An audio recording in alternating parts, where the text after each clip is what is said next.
Hello friends, Gujarati રસોડુમાં તમારું સ્વાગત છે અને હું છું પલક. જ્યારે તમે સુરેન્દ્રનગર સાઈડ જાઓ ત્યારે ચોક્કસથી એક વસ્તુ તમે ખાવાની પસંદ કરતા હશો, એ છે નોવેલ્ટીનું બટાકાનું શાક. સુરેન્દ્રનગરમાં સૌથી ફેમસ છે એવું સરસ મજાનું બટાકાનું શાક બનવાનું છે, જે આપણને શીખવવાના છે કલ્પનાબેન વ્યાસ. આવો એમને બોલાવી લઈએ. કેમ છો કલ્પનાબેન? બસ મજા. તમને કેમ છે? એકદમ મજામાં. ગુજરાતી રસોડુમાં તમારું સ્વાગત છે. તો જ્યારે સુરેન્દ્રનગરથી કોઈ આવતું હોય, કાં તો આપણે સુરેન્દ્રનગર જઈએ ત્યારે ખાસ એક વસ્તુ જે લોકો ખાવાનું પસંદ કરતા હોય એ છે નોવેલ્ટીનું બટાકાનું શાક. બટાકાનું શાક છે ને બહુ કોમન છે, બધાના ઘરે બને છે. કોઈ પણ શાકનો વિચાર ના આવે એટલે બટાકાનું શાક બને, પણ આ એક ખાસ પ્રકારનું શાક છે એટલે લોકો પાર્સલ પણ એટલું કરાવે છે. તો એટલું સરસ નોવેલ્ટીનું જે બટાકાનું શાક છે એ બનવાનું છે. એના માટે કયા કયા ઇન્ગ્રીડિયન્ટ્સ જોઈશે? એમાં જોશે આપણે મેઇન તો બટેકા, ટમેટાની પ્યુરી, કોથમરી, મગફળીનો ભૂકો અને પૌવાનો ભૂકો, આમ મરચાંની પેસ્ટ છે, આદુની પેસ્ટ છે, લીમડો છે, ખડા મસાલા છે, રૂટીન મસાલા છે અને તેલ છે અને પાણી. ઓકે, તો નોવેલ્ટીનું બટાકાનું શાક બનાવવાના ઇન્ગ્રીડિયન્ટ્સ આપણે જોઈ લીધા. હવે બનાવવાની શરૂઆત કરીએ? હા, ચોક્કસ. સૌપ્રથમ આપણે તેલ મૂકીશું. આમાં થોડું ચડિયાતું તેલ જોશે.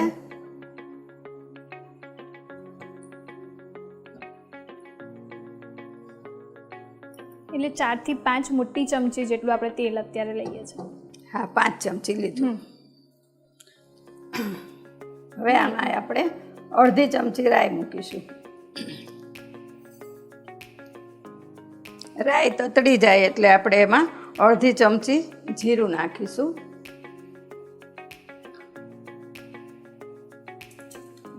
બે સૂકા મરચાં છે અને 2 તમાલપત્ર, એક બાદિયાનું છે અને તજનો ટુકડો અને 2-3 લવિંગ.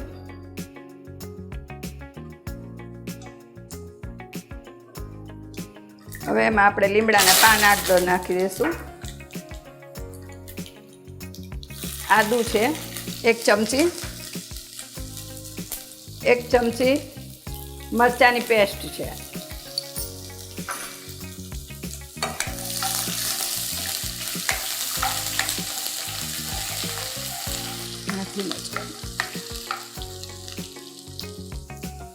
ચપટી હિંગ નાખીશું. હવે એમાં આપણે 1 વાટકો 1 કપ ટમેટાની પ્યુરી નાખીશું.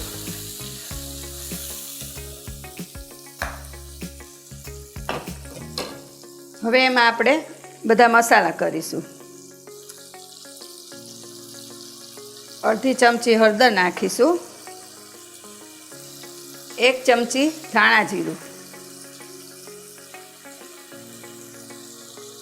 કાશ્મીરી લાલ મરચું છે. આ શાક થોડું સ્પાઇસી બને છે એટલે આપણે મરચાંનું પ્રમાણ થોડું વધારે લેશું. 2 આખી ચમચી આપણે કાશ્મીરી લાલ મરચું નાખ્યું છે અને સ્વાદ મુજબ આપણે મીઠું નાખીશું.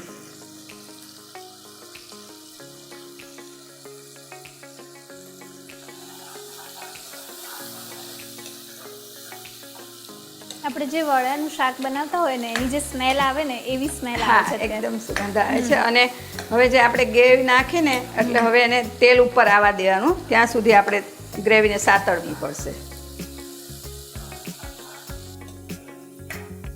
થોડું એમાં પાણી નાખશું એટલે જેથી કરીને મસાલા બળી ન જાય.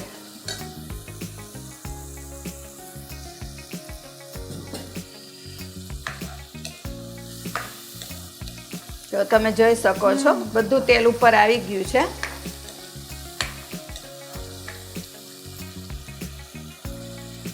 હવે એમાં આપણે બટેકા એડ કરી દઈશું.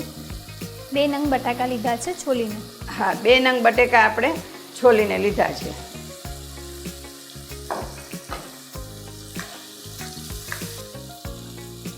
અને આમાં આપણે એક સાથે પાણી નથી એડ કરવાનું, થોડું થોડું નાખશું કે જેથી કરીને એનો કલર સરસ આવશે.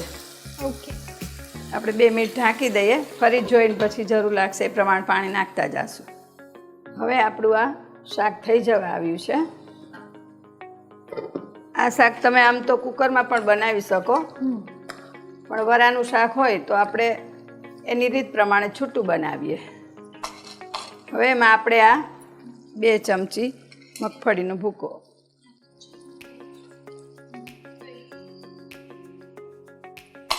અને ટમેટાની પ્યુરી નાખી હતી એટલે આપણે એમાં 1 ચમચી ખાંડ એડ કરી દઈશું.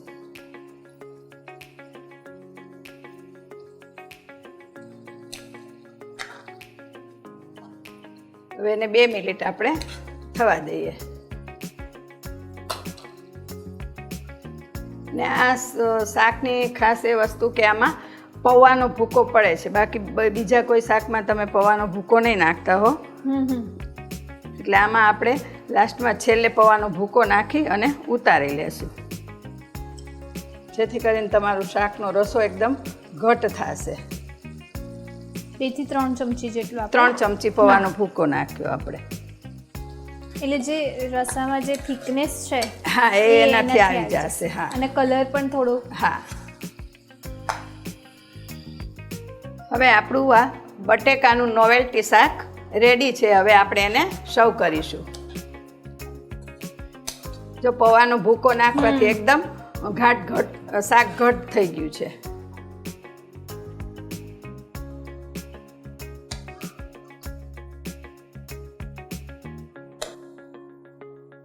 જ્યારે આપણે કુકરમાં કરીએ ત્યારે પૌવાનો ભૂકો ને સિંગદાણા સાથે નાખી દેવાના? ના, પેલા ભૂકો નાખી અને પછી આપણે પૌવાનો ભૂકો તો લાસ્ટમાં જ નાખવાનો છેલ્લે. અને હવે આપણે એને કોથમીર નાખીને ગાર્નિશિંગ કરીશું.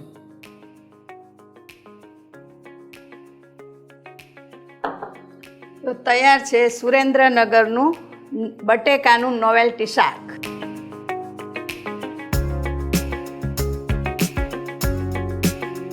તો સુરેન્દ્રનગરનું પ્રખ્યાત એવું નોવેલ્ટીનું બટાકાનું શાક બનીને તૈયાર છે. તમે પણ તમારા ઘરે ચોક્કસથી આ રેસીપી ટ્રાય કરજો અને અમને આ વિડીયોના કમેન્ટ સેક્શનમાં જણાવજો કે તમને આ રેસીપી કેવી લાગી.